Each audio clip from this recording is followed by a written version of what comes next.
All right, today we're going to talk about cladding for new homes.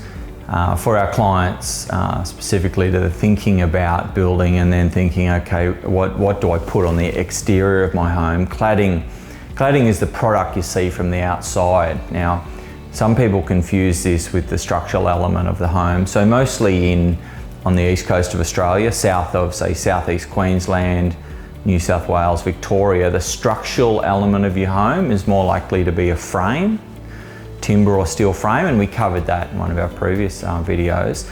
But what you're seeing outside is not what's holding your home up. It's simply a cladding that's going on that frame. I've got some examples of cladding here. That's a lightweight cladding, a James Hardie product, cement based. That's another very common cladding. It's bricks, and I think sometimes people look at bricks and go, well, that's holding up my home. In fact, it's not. It's just a cladding on the frame. And then sometimes you'll see ColourBond used as a cladding. Often the ColourBond's just a feature.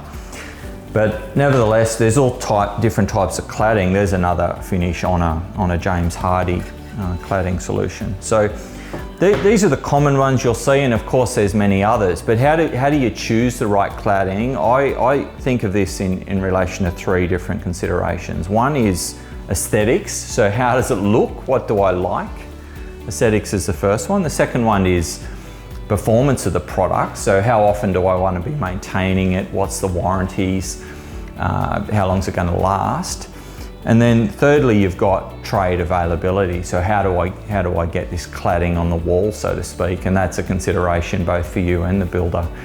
So let's just talk about each one of those from that context. Lightweight claddings, aesthetically, there's a massive variance in this product, but I think aesthetically, people are leaning towards lightweight cladding solutions. And one of the reasons is it's quite easy to keep your home current. So every 5 or 10 years, colours change, styles change. It's quite easy to come back to your home and put a different coat of paint on and bring your home into the current trend. So aesthetically speaking, the cladding solutions are great. When you're thinking about trade availability, you're going to need a lot of carpenters in the market for this solution. So a lot of builders in more remote places will lean towards lightweight claddings because they have access to carpentry trades, and a lot of builders are carpenters. So if there's a lot of carpenters in the business, you're going to lean toward lightweight claddings. And then performance, I guess this is the lowest in terms of performance. And what I mean by that is it's going to need more maintenance over time. So that's both a positive in terms of keeping up with trends, but it's a negative because someone's going to have to come and repaint that home every 5 to 10 years, in my experience, to keep it looking really nice. So that's the considerations with lightweight cladding. Certainly, some homes, there's no option. Lightweight cladding where you've got elevated homes, homes that are on steel piers, for example, are going to need a lightweight solution like this.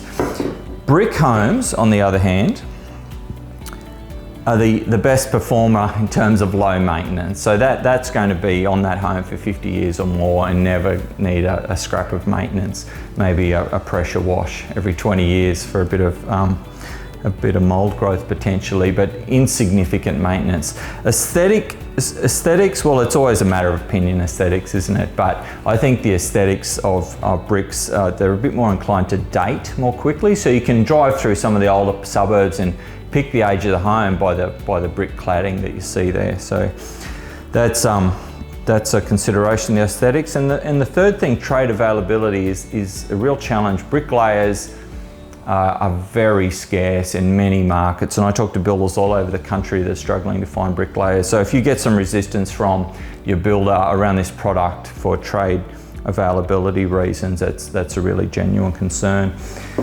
The other products, and I use this as an example, but that's what concrete block's going to look like. Now, concrete block's different in that concrete block is both the structural element and the cladding, so to speak. It's in one product, the concrete block. You're looking at the outside of the concrete block on a concrete block home, and it just looks like a rendered panel like that.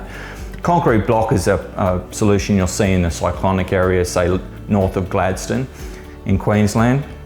And concrete block is the go-to solution for both aesthetics and performance and maintenance and trades in that market. So there's not really anything competing with concrete block in those markets, and I think the decision is a lot simpler north of Gladstone. You can choose other things, but they're always, in my opinion, inferior to a concrete block home. So I hope that's given you some insight into choosing your cladding, and I know working closely with your builder, in this case Integrity New Homes, we can always find the right solution. We've got a lot of flexibility with the claddings, but they're the sorts of things you need to be thinking about in that space.